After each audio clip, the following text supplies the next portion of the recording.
We will begin in just a few minutes. The webinar is now also live streaming on Facebook, on the Wendland-Cook Program's Facebook page to be specific. So if you're interested, feel free to share the live stream on your social media platforms. And like I said, we'll wait just a minute or so for people to arrive to join us, and then we'll get started. Welcome for now.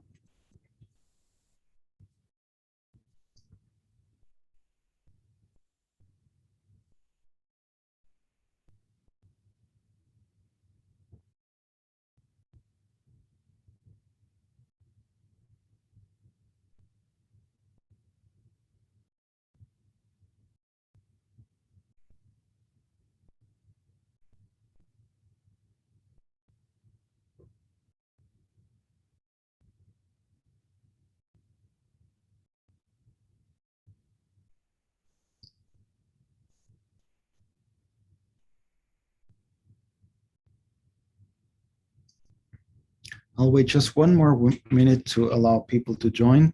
We're almost ready to begin our webinar on faith, cooperatives, and labor toward a just economy for all.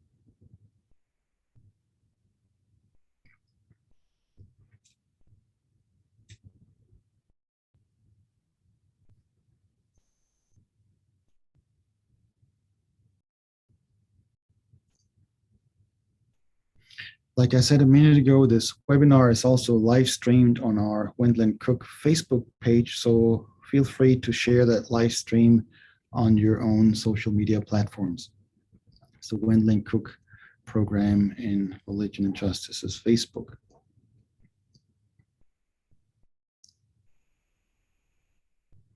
Okay, well, I see people are coming in. I'm glad that you're all with us. Let me welcome you to this webinar on faith, labor, and cooperatives toward a just economy for all.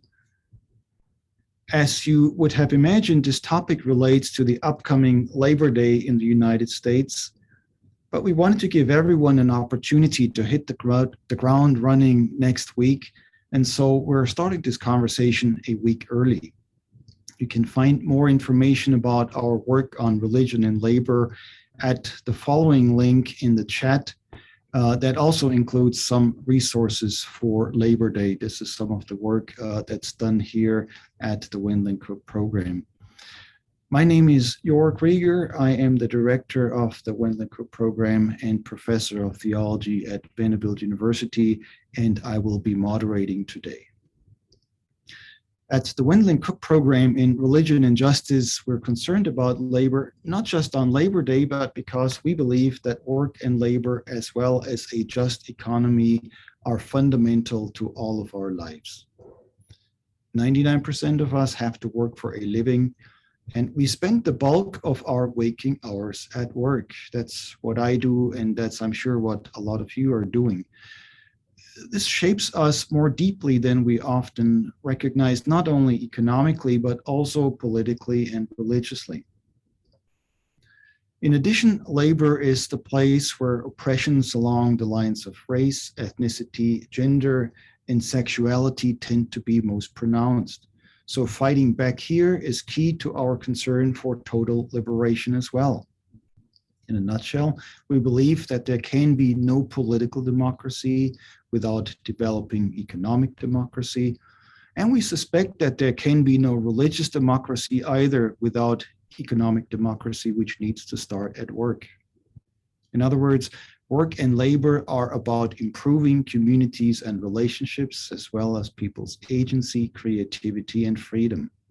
This is where everything starts coming together. Now, our webinar today is based on a year-long study of religious communities and worker cooperatives, developing profound alternatives to capitalist economies. This project was funded by the Louisville Institute and spearheaded by the Southeast Center for Cooperative Development in Nashville. You'll find the links to both organizations in the chat. Our team included community organizers, representatives from the labor movement, pastors and people of faith, and a few academics. And the result is a set of materials which present in-depth information on worker cooperatives, how faith communities can get involved and support and be supportive, and all that's needed to inform and inspire people to join one of the most intriguing developments to provide economic alternatives today. We envision an economy that benefits the many rather than just a few. And I'm really excited about the materials as they include appealing graphic work, short videos, popular education materials, Bible studies, personal reflections of people involved, and much more. If you're looking for these materials, they will be published on a website that will go live in September. You will find it at that time on the website of the Southeast Center for Cooperative Development. And there will also be a link on the website of the Wendland-Cook Program. We'll let everybody know, and of course, all the participants in the webinar today will get the information. If you're on Facebook, if you see a recording of this, just send us a message either at the Southeast Center for Cooperative Development or at the Wendland-Cook Program, and we'll share these materials as soon as they're available in September. Now, let me introduce the panelists for today's webinar. All of them have been part of a year-long study of religious communities and worker cooperatives. And so I will introduce them now to you in alphabetical order. Let me also invite them to turn on their cameras so that we can actually see everyone involved. Welcome, all three of you. Let me begin by introducing Professor Juan Floyd Thomas, who is Associate Professor of African American Religious History at Vanderbilt Divinity School. He's also both a co-founder and an executive board member of the Black Religious Scholars Group. Recently, he was appointed as an associate editor for the American Academy of Religion's Reading Religion website. Thank you so much for being with us today, Juan, and welcome. Next is Francisco Garcia, who is a PhD student at Vanderbilt's Divinity School and an ordained Episcopal priest. Francisco has over 15 years of experience in faith and community organizing, advocacy, and leadership development, particularly in the labor, economic justice, and immigrant rights movements. I would fail to not say that he is a valued member also of the Wendland-Cook leadership team. So welcome, great to have you here today, Francisco. And finally, Rosemarie Henkel-Rieger, a community organizer, author, lecturer, and co-founder of the Southeast Center for Cooperative Development, which is educating the public about building community wealth and creating good jobs through employee-owned businesses. And it's exciting for me to say that the Southeast Center is in the process of incubating co-ops, developing co-ops, and that the first co-ops are already up and running in our part of the world, which is the Southeast. And I often say, if we can do it here, we can do it anywhere. So welcome, Rosemarie. It's great to have you with us as well. Before we jump into the conversation, a final word about how audience participation will work. There will be a short Q&A section at the end, but you can post questions and comments throughout the section. There should be a Q&A button at the bottom of your screen. Feel free to post your comments and questions. You can write questions, but you can also upvote the questions of others that are of interest to you. When we get to the conversation at the end, I will start with those questions that have received the most votes, and then we'll take our time and go through as many as we can. So let me move on to a set of questions for the panelists before we go to the Q&A. As I mentioned earlier, Labor Day is upon us in the United States, and it is a national holiday, but I wonder if people are clear enough about why we celebrate Labor Day. So let me put this question to the panelists. Why should people care about work and labor? What's the importance of work? And then maybe secondly, for the religious experts, why should people of faith care about work and labor? It often seems to me that many people equate religion with leisure time rather than with labor. So first, why should people care about work and labor? And maybe Rosemarie, you can get us started, and then Francisco and Juan can also talk about why this is important for religion. Yes, thank you. Good afternoon, and thank you for having me. It's good to be here with many of the co-conspirators of the Collaborative Inquiry team project. So it's good to see everyone here again. Yes, why is labor important? Well, I think, Jorg, you already mentioned a lot of things, right? Why labor is so important. And like you already touched on, labor is, or work is, where we spend most of our time, not just our waking hours, but, in life, in our youth and our childhood, right? We go to school to prepare for work, and then we work many years, right? And then in retirement, if we're lucky to retire these days, we spend our time like recuperating from work. So a lot of our lives, for most of us, the 99% of us, right, who have to work for a living, a lot of our lives revolves around work. And it's the place to build power in the workplace and in the economy as a whole. This is where we have shared interest, right? It's a place to build solidarity across a broad spectrum of the population, right? If most of us have to work for a living, right, we have a lot of shared experiences and shared interests. Not that our experiences are all equal, but in an economy that's extractive, right, we do have a lot of things in common. On top of that, like the American dream, right, makes it look like our economic futures are based on individual merit and hard work, when in reality, this really deflects from the systemic nature of our extractive economy. And when we demystify this, right, this American dream, we can work together to dismantle or disrupt the power differentials that capitalism has put in place. And so I think work is important because this is where we share collective agency and where we can build collective power. And that's one of the things co-ops can do. And I'm sure we'll talk more about that. Thank you, Rosemarie. Francisco and Juan, what would you like to add? And especially, why do you think people of faith should care about this topic of work and labor? Oh, well, thank you, Jorg, for asking. And it's a pleasure to be here with my esteemed and beloved colleagues. I look forward to not only this conversation, but all the conspiracy of hope that we're engaged in. I think it's important for people of faith, to this wonderful question, to recognize that at the core, especially coming from, I'll talk at least from the shared Jewish and Christian traditions that find their home in the Bible that I embrace.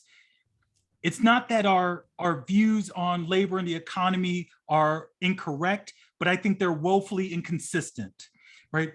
There will be folks who will gravitate towards lines like in Matthew 11 that talk about, "Come unto me, ye that all thee that labor and are heavy laden, and I will give you rest." And they lean hard on the last part of that, right? To your point, Jorg, right? They'll lean on the leisure part, right? Oh, just get me away from work and toil, rather than emphasizing that, at least as I read and understand the scripture, and as many labor activists throughout our history have, right?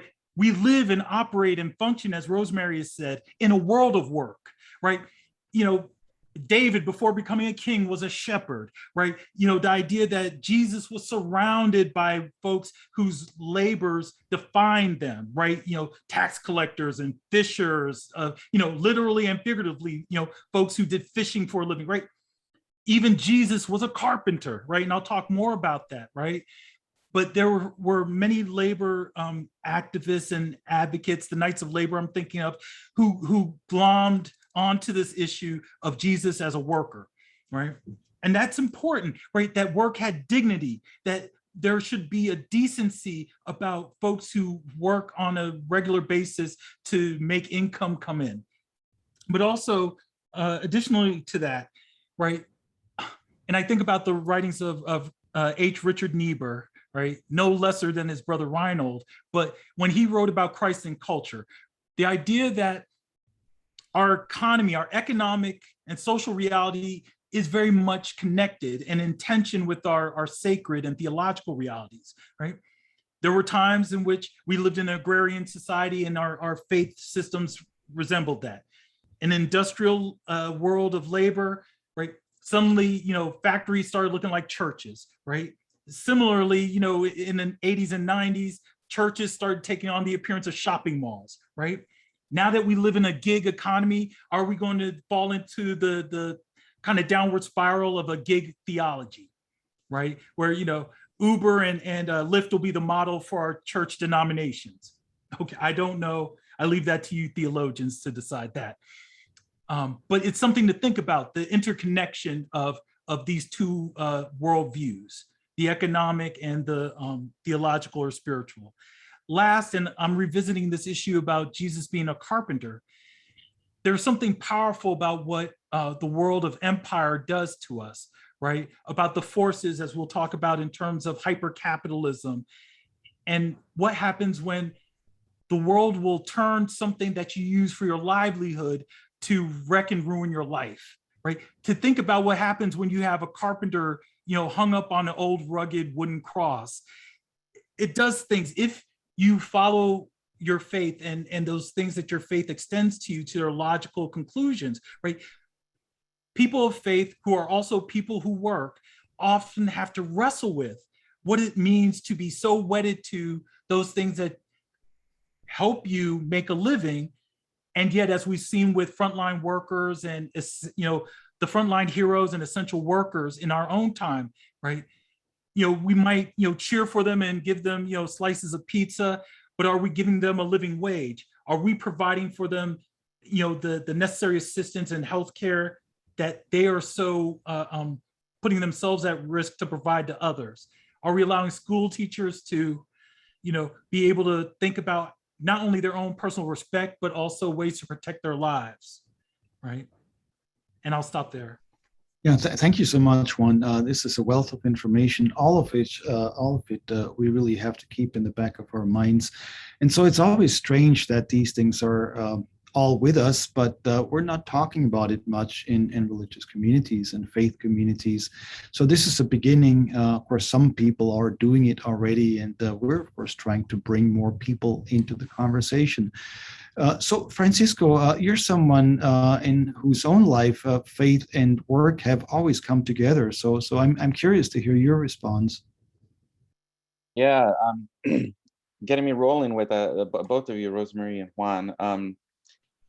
I just put it in the chat because I think that, you know, that idea of gig theology, I mean, I think the pervasiveness of gig work and how sort of uncertain and precarious so much of labor is today already speaks to those dominant theologies that are operating in our culture, in our systems, in our economy. So it's present.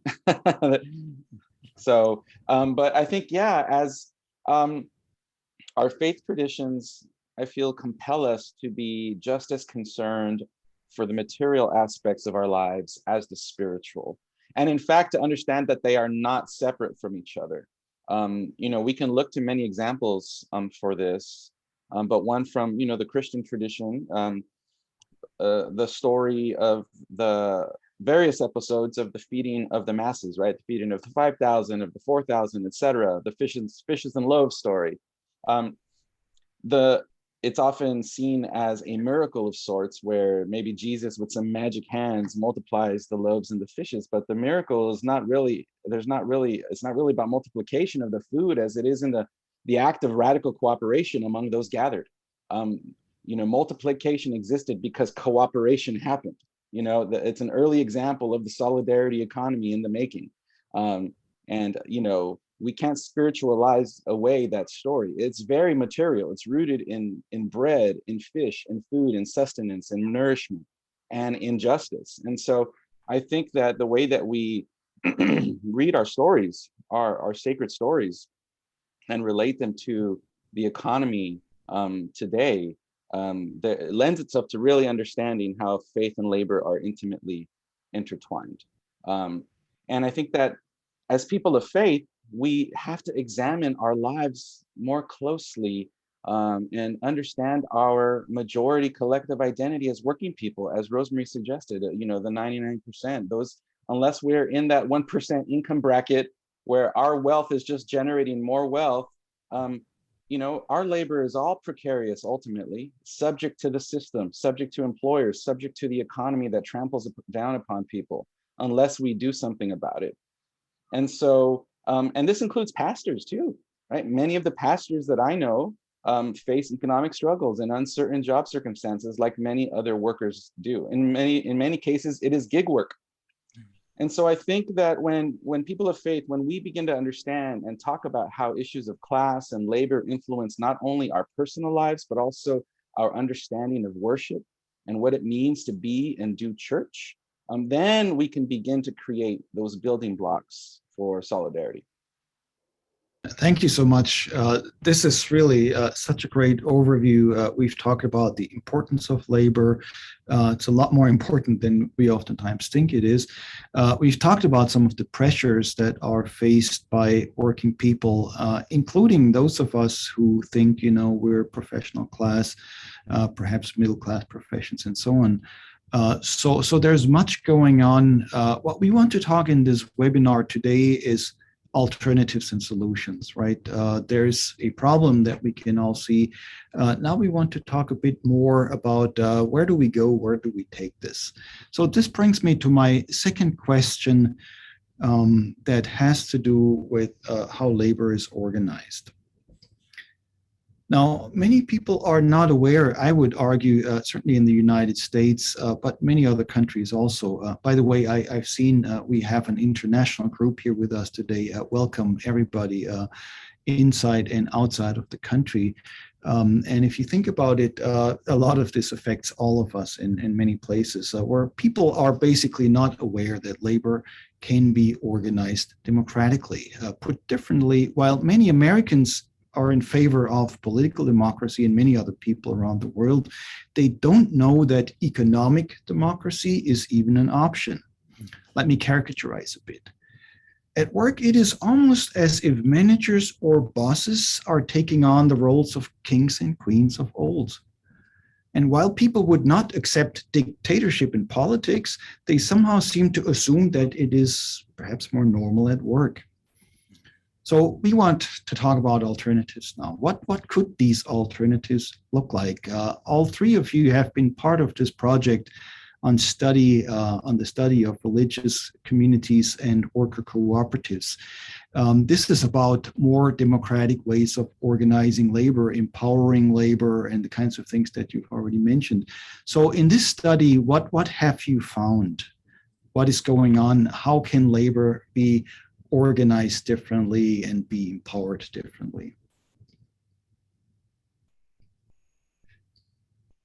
And as we go on, maybe let's reverse the order. Rosemary started us off for the first question. Juan, you want to start us off, and then Francisco, and then we'll go to Rosemary. Oh, sure. No problem. Well, the first thing I would wrestle with here is grappling with this idea that, and I'm borrowing this from the critical theorist Frederick Jameson, who said that for many people, it's easier to imagine the end of the world than the end of capitalism, right? The idea that on the left as well as the right, there are folks who are so wedded to the status quo and the way that we've done things, ad infinitum, that they don't really imagine that there are different ways and possibly even better ways of doing things. Part of that is, right, if the pandemic year and a half haven't taught us anything else, is now that people are wrestling with their relationship, the human relationship to work, and what does work mean, and what kind of work can and should we be doing for ourselves and others, right? Through remote work and through the increased digitization and automation of work, as we were talking about a few moments ago with the gig economy, right? So much of the world, what sectors of the workforce can and should be collectivized, can and should be organized, right? The struggles that we see our brothers and sisters in Amazon and related parts of the workforce grappling with, right? They're being told on the one hand that the minimum wage is abysmal, and take the higher income levels that we offer and take the added benefits that we provide for our workers.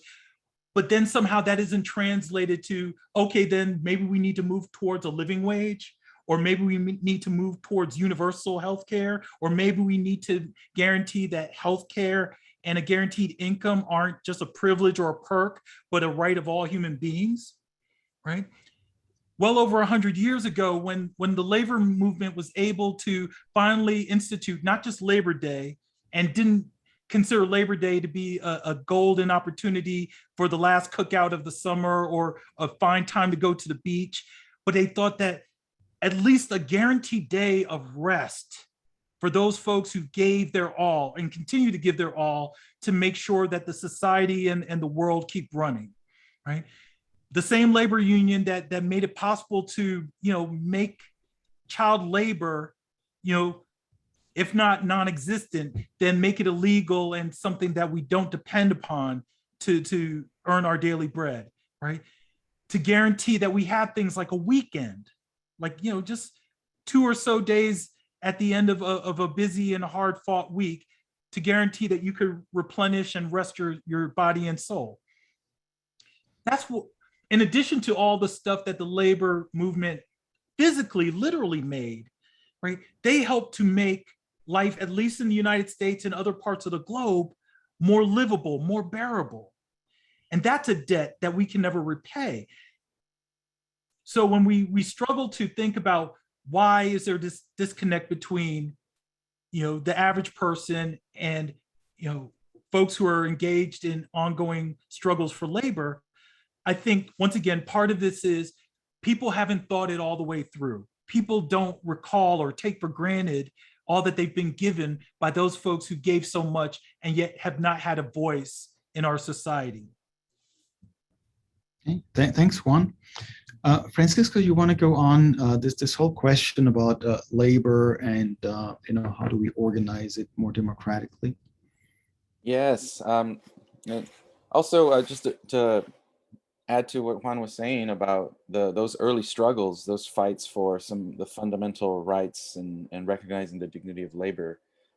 Let's not forget that as we approach Labor Day, that the real origins of this movement are in May Day, and the squashing of labor radicals, in the 1880s that were fighting for the 8-hour workday, and so just folks should look into that in terms of May Day and how Labor Day was kind of used to co-opt and to sanitize worker collective action. So that's for another webinar. But, an important point. Yeah, thank you for the reminder. So we claim both, right? We got to claim May Day and Labor Day, right? We take them both and we reclaim Labor Day and its real intentions. So, but I think going back to the CIT project, what I was really inspired by was the example of Grace in Action Church in Detroit, Michigan, as an example of a church that was engaged in really proactive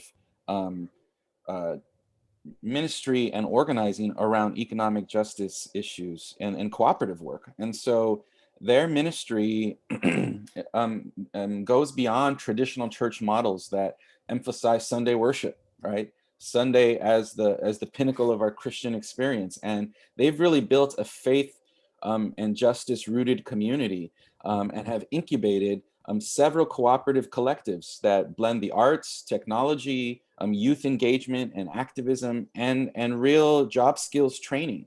And so they have a silk screen program, and they have a number of other a technology collective. So they, to me, are a really great example of how for church and theology nerds out there, how they're modeling a different vision of what it means to be the ecclesia, right? The gathering of the people, and what it means to worship. If we look back to the prophetic tradition, and Isaiah 58, right? The fast that we choose is not, what we think is worship, but in the prophetic tradition, worship is actually, you follow God by doing the right thing, by doing the works of justice and mercy here and now. And so Grace in Action is one small example of that. They're part of the Lutheran Church, right? So they're of the Evangelical Lutheran Church in America, but they're a minority amongst all of us in terms of congregations or parishes that are committed to this kind of work and a redefinition of what it means to be a parish. So that's one example. While this is not part of this project, I wanted to lift up another example of an alternative that comes from the labor movement and community coalition work in Connecticut, rooted around principles for the common good. For over a year, the Service Employees International Union, Local 1199 Northeast, so SEIU 1199 Northeast, partnered with a statewide coalition and the network called the Bargaining for the Common Good, to fight for dignity and respect of Connecticut's essential workers and most vulnerable communities. And so long-term care workers that take care of the elderly and the ill in people's homes want key demands, through organizing with community members, that both improved their own working conditions and also expanded state funding for mental health services, public education, and access to public service for undocumented residents. And so this is a major victory in the state of Connecticut that included worker organizing, that included community coalition building, and included some faith connections, but I think everyone who's looked at this campaign sees that the church and the faith community could have been even more present in this campaign. And the campaign is ongoing. So there's lots of opportunity to build these kinds of coalitions, for the common good and to integrate faith, labor, and economic empowerment issues. Thank you, Francisco. Let me turn the microphone, as it were, over to Rosemarie. Yeah, thanks for those examples, Francisco, and thanks for reminding us, of the history behind like why we have an 8-hour a day, why we have a weekend. It's really important to remember that, and that those things didn't happen because there were some well-meaning bosses that thought people should rest, but because workers organized, the unions, they fought for this, people died for this. And it's good that we remember that. And our current economic system, in the system, the workplace is actually one of the most undemocratic spaces that we interact in, right? And Jorg already touched on this, and this is exactly where worker co-ops can change the entire landscape, because just to remind people, co-ops are for-profit businesses that are owned and managed by the employees, by the people who work at the enterprise. And they decide, the worker owners, the workers decide what they produce, how they produce it.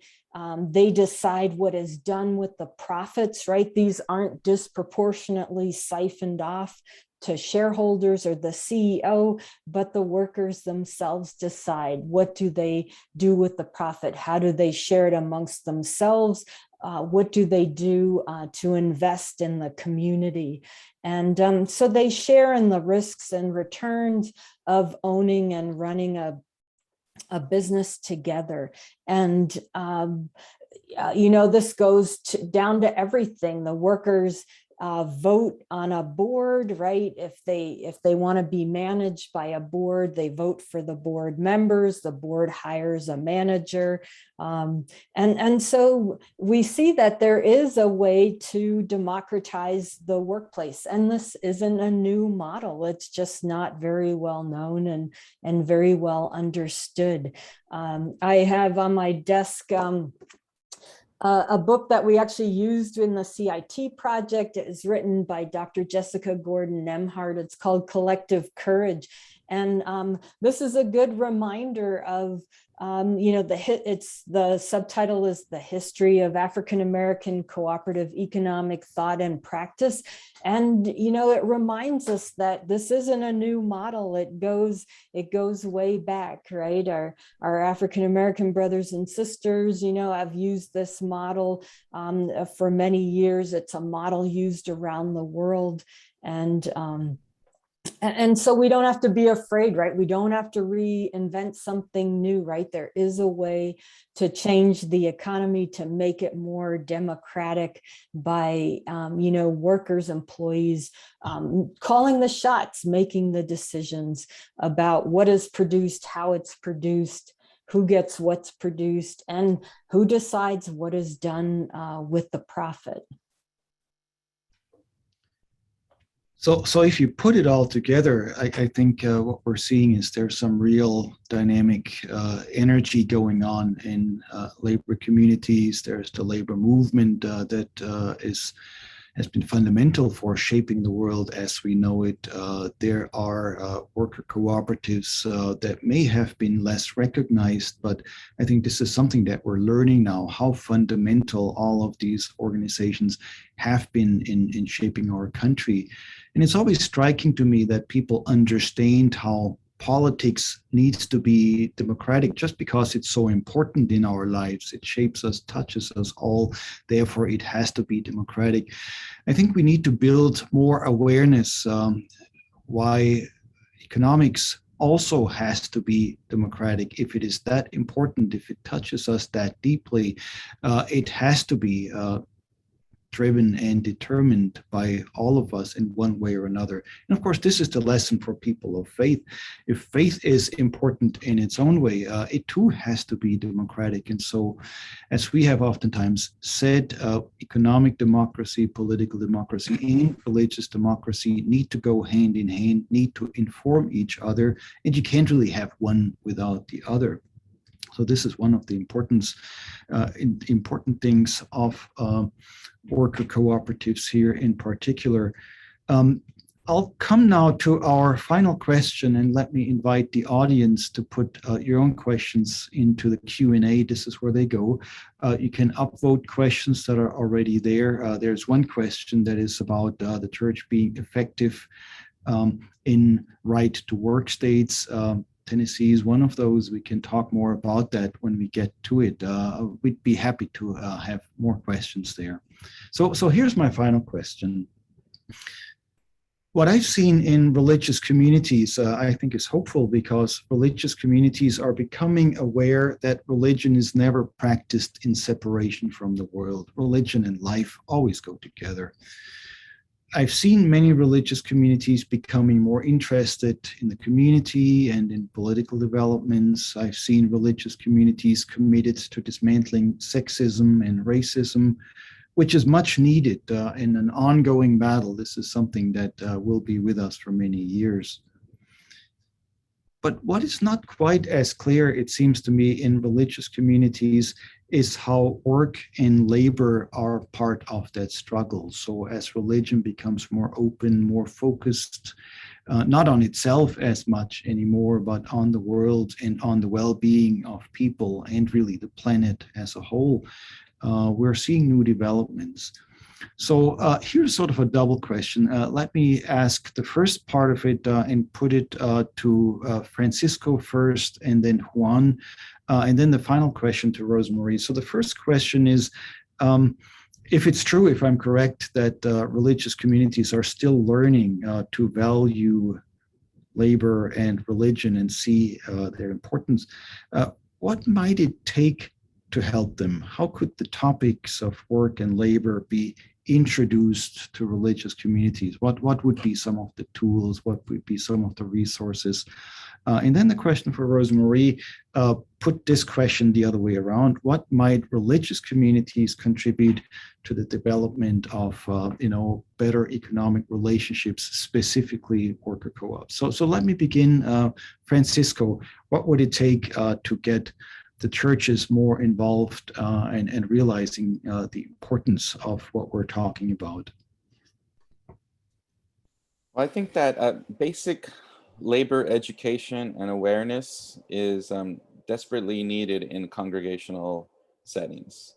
And that includes obviously the spectrum of worker empowerment, right? Cooperatives and, the labor movement, and just questions and discussions of labor, period. So, but the way that I think about it is just asking, like, how many members of faith communities, aside from the ones that might be immediately impacted, know that coal miners have been on strike in Alabama for months, that Frito-Lay workers in Kansas struck because they've had virtually no time off, working 84-hour work weeks so that we can get chips, right? That Massachusetts nurses have been striking, demanding better patient care, during the pandemic. That undocumented workers in New York that had been excluded from pandemic relief went on a hunger strike for weeks and secured an excluded workers fund. Collective power works. We have the faith narratives, I think, that compel us to stand on the side of justice and to take a clear sides on matters of the economy.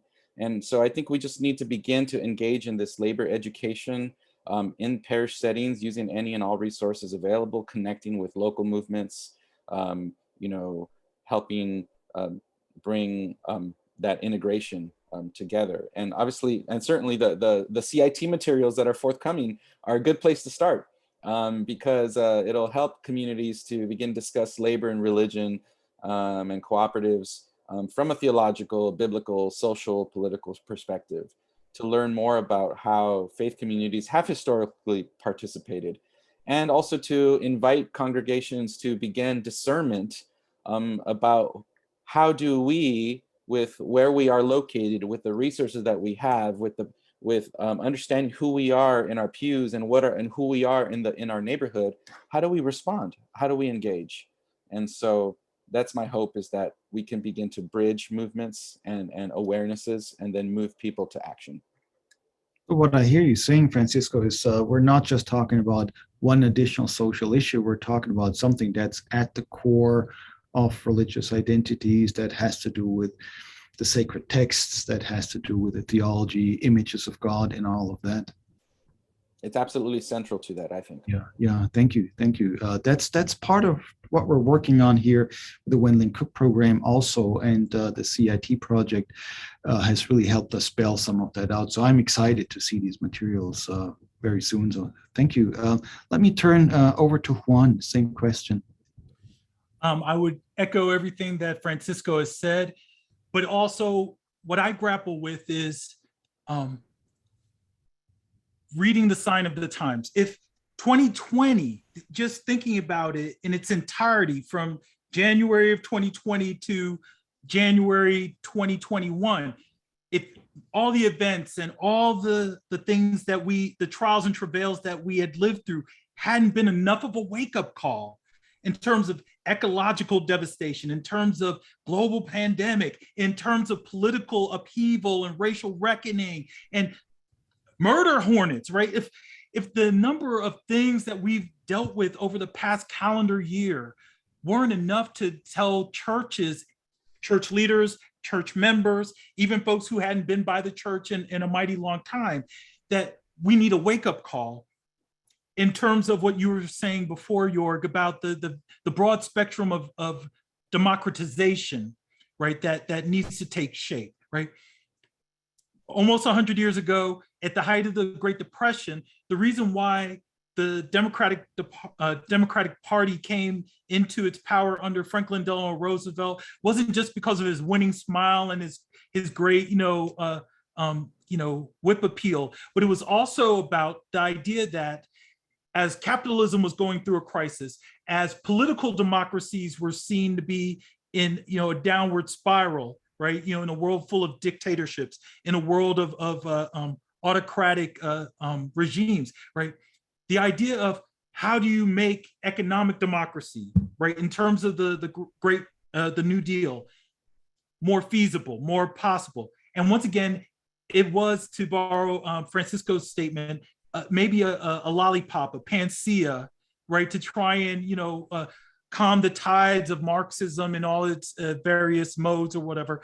But the idea that to try and make the economy and the larger society more responsible and responsive to all people, including people of faith, was vitally important, right? So the idea that you can have churches that weren't afraid to once again extend the work of the social gospel, to say that, right, this economy is unfair, unjust, and unrelenting towards the poorest and the least of these, right?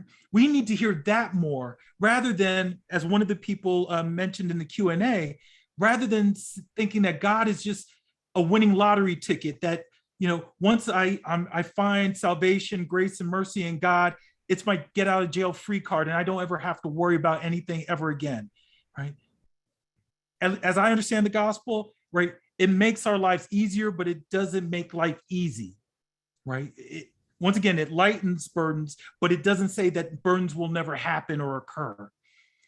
So part of that re-education, I believe, that Francisco is talking about also needs to extend to a broad-based re-education in terms of the idea that we not be afraid, much like our counterparts in more evangelical spaces, and I say capital E, political evangelical spaces, right? They've entered into the political space and demanded and dictated what they wanted in terms of limiting and shrinking forms of democracy. Those of us who are in a more prophetic mode, we need to try to expand and be just as vocal, just as vociferous about it. Thank you. I'm really excited about this conversation because it's also about, how can we deepen and expand our religious tradition? So it's not just, a matter of using what we already know, but deepening and developing what we're dealing with. And so in a way, the question I put to Francisco and Juan is the question of what does a new awareness of labor, economic democracy, cooperatives contribute to our religious understanding, to our theology, to our understanding of history, our understanding of our sacred texts. For Rosemarie, the question goes the other way around. So if these things are important for people of faith, what is the difference that people of faith could make in the movement? What can religious communities do to support these emerging movements of worker cooperatives? Yeah, thanks for that question. And to link it to what Juan and Francisco were saying, that's really what this project, this collaborative inquiry team project was set out to do, right? Like Juan talked about a wake-up call, right? To this economy is unfair, unjust, right? We need to hear that more. We need to talk about it more. Francisco talked about, re-education and engaging people of faith to think about labor and work in the economy. And yeah, that's what we set out to do with this toolkit, that people of faith could use it to start thinking about these questions and to start thinking about how can we collectively be a part of creating a new economy, a just economy, an economy based on solidarity. So that's why I was excited to be a part of this project. And so from a worker co-op developer point of view, people of faith and faith communities are really central to this. And I think that co-ops are based on values and principles, actually 7 principles, one of them being, democratic control, voluntary and open membership, another concern for the community. And so a lot of these principles and values, are what faith communities, right, are also based on: cooperation, solidarity, honesty, right? So there's, I think, this natural kinship. And so in this project, we were thinking about what can churches do. Francisco already mentioned Grace in Action in Detroit. So some churches, could take that as an example and incubate cooperatives like Grace in Action does, or support the incubation. Luther Place Church in Washington, D.C. actually did something similar, and they spun off their own independent co-op development center to help people there in their congregation, in their neighborhood, start companies that they own and control themselves. Churches have space that they can share, right? Land and space that could be office space, incubator space. Churches often have, and people of faith have, investments, right? We could ask ourselves, like, where are these investments going? Are they supporting our local communities, right? Are we supporting our local economy? There are cooperative loan funds that can be invested in. Church members themselves need good jobs, right? So churches and faith communities looking at how to maybe start a co-op with their own members that need jobs. It's all, a long list. Churches have people with business skills. They could act as mentors. Some church members have businesses themselves that perhaps they're thinking about exiting or selling. That could be a point of selling to your employees, right? That a lot of people don't think about. So there, there's this natural kinship, I think, and people of faith wanting to change things, wanting to create a just economy. And so doing that through supporting worker cooperatives, I think, would be a big step. Thank you. We have come to the end of our questions for the panelists. So I want to move just briefly, as much as we can, to some of the questions from the audience. If you still have any questions, please feel free to post them in the Q&A. I know there was also some activity going on in the chat, which is very much appreciated, and some resources there. Let me pose a question. This is to all of you, from Rick Goodman, who's wondering how we can persuade people as to why worker co-ops are better than, say, a family-owned business. He says, Rick says, sorry, this just disappeared from my screen. I guess it came out as answer to somebody. Rick says, in his faith community, there's not a lot of awareness of worker co-ops. So how to communicate as to why we should support these co-ops? Of course, conversation with family-owned businesses, perhaps, their social ventures, various other things out there. But what's the advantage of a co-op in a nutshell in this context? Let me just put this out there and feel free to take this question, volunteer. Well, I'll just say very quickly, thank you, first of all, for that question, and also to the person who submitted it. We have to stop thinking in these kind of hard and fast binaries, saying that, okay, well, if it's either a family-owned business or a cooperative, right, that somehow they're enemies of one another or that they're mutually exclusive, when in fact they can. That's the beauty, the flexibility and the fluidity of this economic democracy, is that it can be both and rather than either or, right? If you're locked into a system that we're currently finding ourselves in terms of capitalism at this kind of rapacious and ramshackle stage that it's at, right? It constantly feeds this notion of individualism, or I got to get mine, you better get yours, right? Dog eat dog competition, right? A family-owned outfit can work and coexist within a cooperative, I think, in a fairly seamless way, but it has to work in terms of expanding a mindset that doesn't automatically operate from selfishness or this kind of exploitive and extractive economic worldview that Rosemary was commenting on before. Yes, I agree to everything Juan said. It's about practicing democracy. Do we want to expand that? You can do that in any business.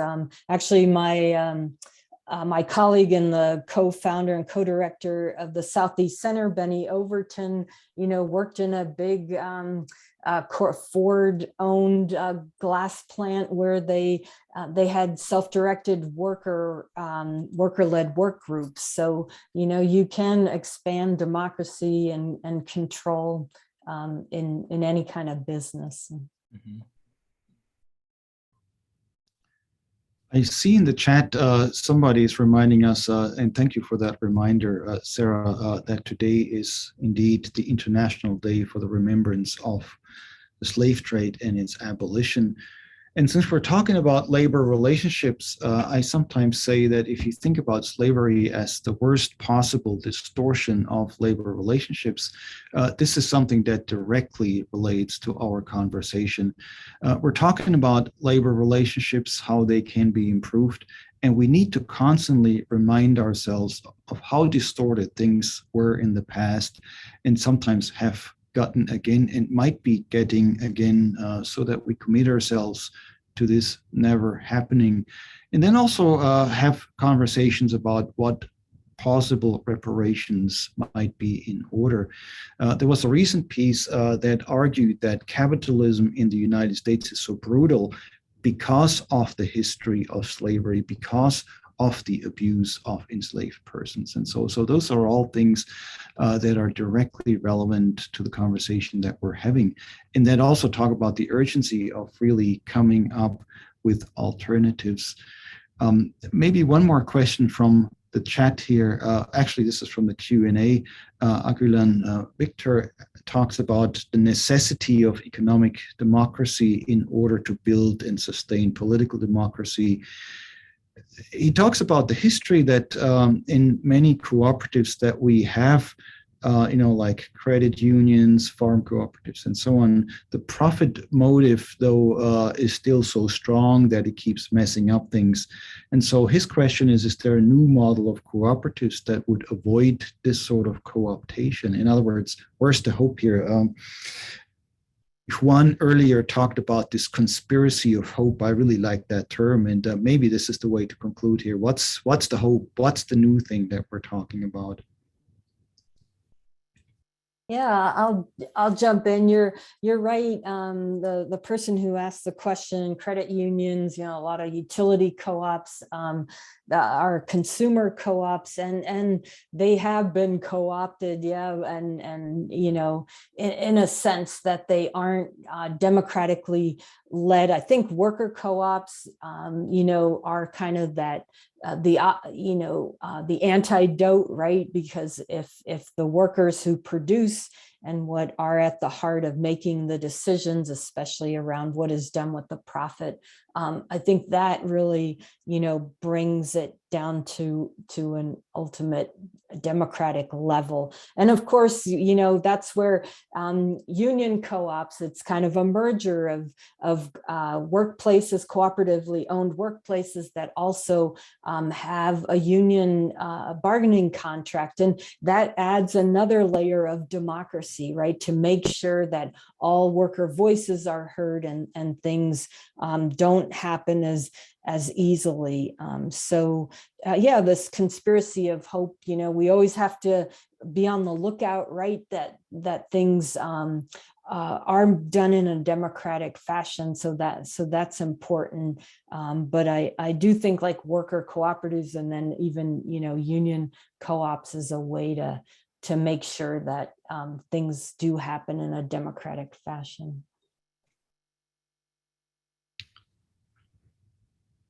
I also think, just quickly, the hope, this kind of telos that we're aiming for is that folks will finally realize in this age that we're living in, that people have the power to create our own solutions, and that these solutions have to be multi-layered for multi-level problems and threats.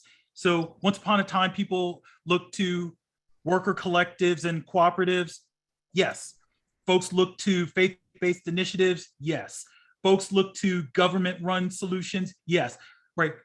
We're at a moment of crisis across the board where we can't be picky and one-trick ponies. Right.